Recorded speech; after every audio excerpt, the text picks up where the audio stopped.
Halo teman-teman semuanya, perkenalkan nama saya Amir Mansuri. Nama saya Iqbal Sidonugroho. Pada kesempatan kali ini kita akan mempraktekkan sesi konseling secara singkat ya tentang kayak kita itu harus empati kepada sesama manusia. Ya mungkin cukup sekian perkenalannya, kita langsung ke videonya. Oke, let's go. Sebelumnya dengan Mas siapa? Ya, perkenalkan nama saya Iqbal Sidonugroho, biasa dipanggil Iqbal. Gimana kabarnya Mas Iqbal sejauh ini? Sejauh ini sih saya mungkin masih agak merasa cemas gitu, karena selalu memikirkan masa depan gitu, Mas. Mungkin itu ya masalah yang membuat Mas Iqbal datang pada sesi ini ya. Iya. Kalau boleh diceritakan, ada masalah apa sih Mas Iqbal sampai datang ke tempat ini? Ya mungkin saya datang ke tempat ini karena saya itu bingung gitu, nggak ada tempat cerita lain gitu, nggak ada kayak teman ataupun saudara gitu yang mau mendengarkan cerita saya. Jadi karena saya datang ke sesi kali ini itu pengen cerita lah, kayak keluhan saya atau masalah saya, kayak saya itu kayak cemas gitu, nggak yakin tentang masa depan saya sendiri gitu, nggak mau, kayak takut gagal ataupun nggak sukses, sama kayak ada tekanan gitu dari orang tua. Karena jujur saya itu mempunyai rasa malas yang cukup tinggi gitu, kayak ya saya tahu ini saya mempunyai rasa malas, tapi saya itu nggak mau berubah gitu loh. Dan saya juga jadinya mikirnya masa depan saya itu suram, nggak cerah begitu loh, Mas. Jadinya saya sering merasa cemas karena masalah tersebut gitu. Jadi untuk kedatangan ke sini itu kayak Mas Iqbal tuh merasa cemas kayak misal dewasa nanti kayak nggak sesuai dengan ekspektasi orang tua gitu ya. Iya gitu, sama saya gitu. Saya ini rasa malas saya itu besar gitu, tapi saya tahu nih saya pengen berubah, tapi saya sulit untuk berubah gitu loh. Boleh diceritakan kayak rasa malasnya tuh seperti sedang saat apa atau dalam kondisi gimana gitu? Ya contoh kan, saya ini sedang menempuh kuliah ya, Mas. Kayak kalau ada tugas nih, saya tahu nih ada tugas, tapi kayak mau ngerjain itu susah banget, malah lebih mending main game ataupun scroll sosial media. Saya ngerjainnya itu kalau udah mau deadline gitu. Jadinya saya tahu ini saya malas, tapi susah untuk berubah, itu gimana loh. Jadi kayak Mas Iqbal tuh kesulitan manajemen waktu gitu ya, Iya Pak? kayak gitu loh, kayak malasnya itu terlalu besar gitu. Kalau boleh tahu juga itu untuk lingkungan tempat tinggalnya Mas Iqbal atau tempat domisilinya Mas Iqbal saat ini itu gimana? Kalau boleh tahu. Ya mungkin hampir sama begitu, teman saya juga kayak lebih sering main game, scroll TikTok gitu, kayak malas begitu juga, jarang ada yang diskusi ataupun membaca buku gitu. Oh iya, ya mungkin saya tahu ya kayak permasalahan Mas Iqbal tuh kesulitan dalam manajemen waktu gitu. Iya. Mungkin sedikit saran ya mungkin dari saya untuk kedepannya itu kayak Mas Iqbal tuh mungkin kayak belajar membuat kayak jadwal harian gitu. Kayak semisal nih saya bangun jam 4:30 gitu kan, subuh atau gitu, sholat subuh gitu.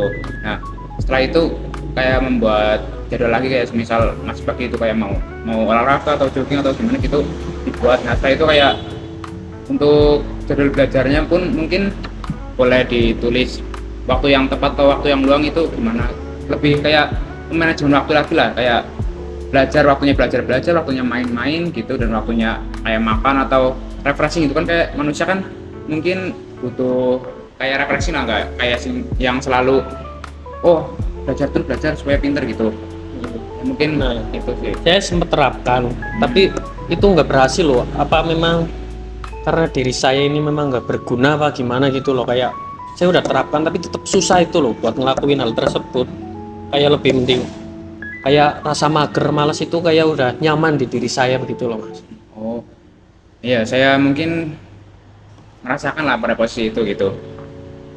Itu juga kayak berpengaruh ke lingkungannya Mas Iqbal juga sih, kayak lingkungannya kan tadi kayak banyak anak-anak yang mungkin maaf ya kayak pada main game atau kayak yang di luar kayak belajar gitu kan. Skillnya Mas Iqbal kan kayak gitu ya, mungkin Mas Iqbal juga terbawa dari kayak lingkungannya gitu ya. Kalau mungkin kedepannya kayak Mas Iqbal tuh kayak bergaul sama orang yang kayak sibuk belajar atau pada rajin-rajin belajar itu kayak masuk ke lingkungan gitu kayak, jadi nggak kayak terbawa ke yang suasana belajar yang dulu gitu.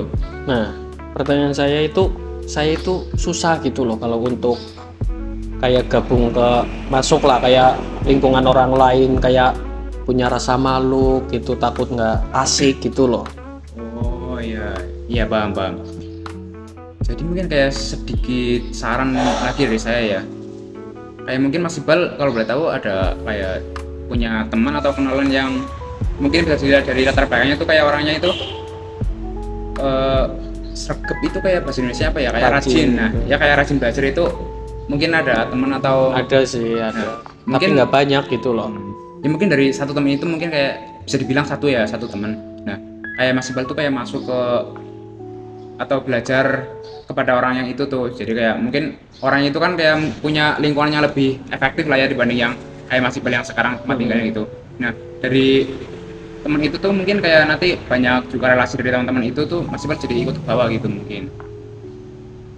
Nah, saya juga gitu tentang yang tadi loh, kayak cemas kalau kedepannya itu saya takut nggak jadi apa-apa gitu loh, kayak malah hidup kayak robot aja gitu, ngalir gitu, nggak ada apa-apa, tidak punya tujuan hidup loh kedepannya itu gimana ya? Oh, jadi pertama-tamanya itu Mas Iqbal kayak merubah kayak hidupnya itu yang dirubah itu kayak emang itu sih kayak nggak instan ya, kayak langsung oh ini saya kayak gini harus kayak gini, itu emang harus dari kayak lubuk hati yang dalam dan sesuai dengan niatnya Mas Iqbal itu niat mau berubah atau enggak gitu. Mungkin itu. Nah, kalau boleh saya tahu juga untuk latar belakangnya orang tuanya Mas Iqbal itu gimana, kayak kaya atau gimana gitu? Ya untuk latar belakang ya keluarga saya mungkin ya kurang bercukupan gitu loh Mas, makanya saya punya motivasi untuk pengen sukses gitu loh, kayak orang tua saya bisa memberikan pendidikan sampai saya kuliah itu merupakan ya sebuah privilege loh, kayak nggak semua orang itu punya. Nah, tapi saya udah diberi kesempatan itu malah saya ini males-malesan gitu loh. Nah, mungkin dari itu tuh Mas Iqbal kayak perlu memikirkan lagi ya. Kan Mas Iqbal kayak ngerasa orang tuanya tuh dari kayak yang berkecukupan doang ya, kayak nggak yang kaya amat gitu. Nah, mungkin dari situ tuh kayak Mas Iqbal kayak harus merasa kayak oh saya ini berasal dari keluarga yang kurang mampu nih. Saya juga harus menetapkan niat kalau saya ini nggak boleh kayak gini terus, nggak boleh kayak malas-malasan terus nih. Dan saya harusnya kayak lebih ingin lah membagikan kedua orang tua itu dari belajar itu. Mungkin itu sih kayak saran dari aku Mas Iqbal. Mungkin ya terima kasih ya. Ya. Mungkin pada ya kayak sesi kali ini ya dapat saya memberikan ketenangan sendiri loh bagi saya, mendapat kayak pencerahan gitu loh. Baik, gimana kabarnya Mas Samir hari ini? Alhamdulillah cukup baik Mas. Nah, cukup baik ya. Gimana perjalanan tadi? Perjalanan kesini tuh kayak agak macet sih Mas menurut aku. Macet. Karena lalu lintas di PWT ini sebenarnya belum cukup baik. Oh iya, karena kotanya kecil tapi Iya, padat banget padat ya gitu. penduduk gitu. Banyak mahasiswa juga gitu ya Iya. yang perantau. Tadi malam nonton gak nih pertandingan Barca versus Real Sociedad? Jelas enggak Mas, karena Barca bukan klub kebanggaan saya. Oh, berarti kita rivalitas nih ya. Iya. Masnya Real Madrid, saya Barcelona ya. Ya, putih-putih. Betul ya. Nah, apa sih yang membuat Mas Samir itu datang ke sesi konseling sih? Mungkin saya datang sini tuh atas kesadaran saya sendiri ya Mas. Karena dari dulu itu bisa dibilang cukup lama saya memendam ini gitu. Memendam unek-unek yang saya nggak berani bicarakan dengan orang lain gitu. Makanya saya datang pada sesi ini. Nah, kenapa sih Mas Samir itu nggak berani cerita gitu? Masalah apa yang dialami Mas Samir sampai nggak berani cerita kepada orang lain gitu? Masalah ini tuh kayak bagi saya tuh kayak bisa dibilang masalah vital apa ya Mas, karena menyangkut pada diri saya sendiri gitu. Dan saya itu sejauh ini kayak merasa kurang pede Mas gitu depan orang banyak, karena bisa dibilang badan saya juga nggak ideal kayak orang-orang seumumnya gitu. Berarti Mas Samir itu kurang pede ya karena berat badannya. Jadi ya saya paham apa yang Mas Amir alami gitu. Jadi dulunya juga saya itu pernah gitu kayak Mas Amir gitu, pernah dari kecil itu badan saya gemuk, sering dibully juga gitu. Masnya pernah gemuk ya berarti? Ya, jadinya ya saya paham lah apa yang Mas Amir alami, sering dibully juga gitu. Ya, mungkin ini sih kayak udah mendingan ya Mas, jadi nggak terlalu gemuk. Dulu tuh pas saya waktu di MAN, kan sebelum kuliah ini saya di MAN. Nah, pas demand tuh kayak badan saya tuh mencapai hampir hampir 1 kuintal mas.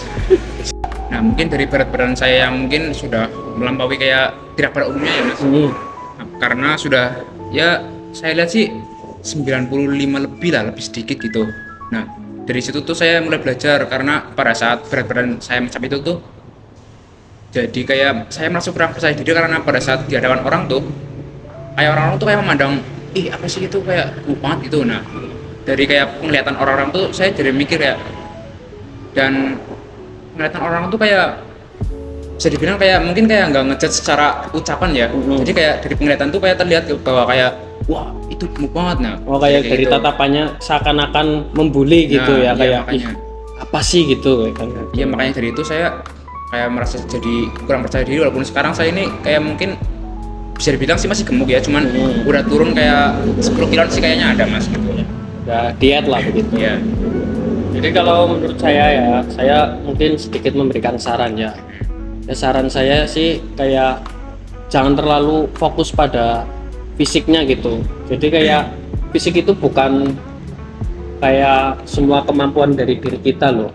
Kita juga mempunyai kemampuan yang lain gitu yang bisa Mas Amir kembangkan, kayak mungkin Mas Amir mempunyai kemampuan kayak bicara yang baik, public speaking, ataupun sering olahraga gitu. Kayak kalau saya sendiri ya juga Mas Amir itu ubah lo mindsetnya, jangan fokus pada fisiknya gitu, tapi kepada kemampuan yang lain. Kayak mungkin juga bisa Mas Amir kayak melakukan hidup sehat seperti diet, kayak jalan tiap hari, bersepeda ataupun lari gitu. Ya walaupun secara perlahan, semua itu pasti tidak instan ya. Iya. Harus memerlukan adanya proses. Nah, Waktu dari yang paling ya, nah kayak gitu, dari nggak apa-apa kok perlahan, nggak ya, karena hidup itu bukan kayak pertandingan loh, harus kompetitif, nggak harus cepat gitu. Lebih baik perlahan tapi konsisten daripada instan tapi membahayakan gitu sih menurut saya sendiri gitu loh. Iya. Ya, iya sih mas, bisa dibilang kayak gitu. Cuman kayak saya tuh sering banget kayak merasa ya emang sih kadang ada di mana pada saat saya tuh merasa pede gitu.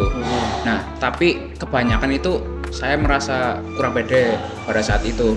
Tapi ya nggak selalu kurang pede terus sih. Mungkin kayak udah berubah juga saya dari yang dulu ke sekarang. Cuman masih ada sedikit rasa gitu kayak dimana pada saat saya merasa kurang pede gitu. Dari kurang pede tersebut kayak mungkin pernah dibully nggak dulunya gitu Mas Nah, Amir? pernah mas pada saat waktu SMP itu pernah, karena saya tuh berbadan gemuk ini kayak dari SD mas. Jadi nggak kayak misal SD kurus nih, nah saya gemuk SMP karena banyak makan, enggak, cuman dari dulu itu emang udah Memang gemuk dari gitu. kecil gitu Iya. ya. Kalau gitu sih mendingan kayak bulian tersebut itu jadiin motivasi loh untuk Mas Amir, kayak Mas Amir bisa berubah loh, buktiin ke orang lain kalau Mas Amir bisa loh berubah, nggak kayak gitu lagi. Kayak mungkin nge-gym untuk membentuk badan, dan nah diet untuk merubah itu tersebut pastinya nggak gampang ya, perlu namanya proses juga ya seperti tadi. Nah dari hal tersebut Mas Amir buktikan kepada orang lain bahwa saya itu bisa loh berubah gitu loh, walaupun perlahan ya gitu sih. Ya mungkin saran ini sangat bermanfaat ya bagi saya mas. Jadi karena saran ini tuh saya mendapat ya banyak sudut pandang lah. Jadi kayak nggak setiap orang tuh, memang karena pikiran saya yang salah ya, kayak saya mikir tuh orang-orang ngejudge saya dengan hanya melihat. Nah, dari saran masnya ini mungkin saya akan berusaha lebih baik ke depannya lah. Jadi kayak nggak terlalu mikirkan orang gitu, apa kata orang gitu. Yang penting fokus ke diri saya sendiri. Nah ya gitu loh, kita itu nggak bisa mengatur omongan orang lain, iya. tapi kita bisa mengatur untuk kita masukkan ke dalam hati atau enggaknya itu kita bisa ngatur. Jadinya Kita yang kalau punya kendali omongannya gitu ya. nggak penting ya buat apa gitu, kayak mereka juga nggak ngasih kita makan gitu loh. Ya, ya. Baik sih mas. Mungkin cukup sekian ya kayak unek-unek dari saya itu. Karena selain pada sesi ini tuh saya sulit mengatakan ini kepada orang-orang gitu mas. Jadi saya rasa pada sesi ini tuh saya sudah mengeluarkan semua saya yang saya tidak berani sampaikan kepada orang-orang. Nah gitu. Mas Amir sendiri itu mempunyai teman atau saudara gitu enggak yang kayak dukung loh untuk Mas Amir berubah loh, kayak memberikan support system gitu loh? Mungkin ada ya mas, tapi nggak di sini orangnya mas, jauh gitu. Ya kalau mungkin nggak bisa ketemu gitu, mungkin ya bisa kayak lewat telepon ataupun chat Iya. gitu loh, untuk kayak diskusi ataupun membantu Mas Amir loh agar lebih tenang gitu loh. Mungkin itu saja sih dari saya ya Mas Amir. Ya, baik Mas, terima kasih atas semua sarannya gitu. Mungkin cukup sampai sini ya Mas, izin pamit. Ya sama-sama. Nanti Mas Amir. Siap.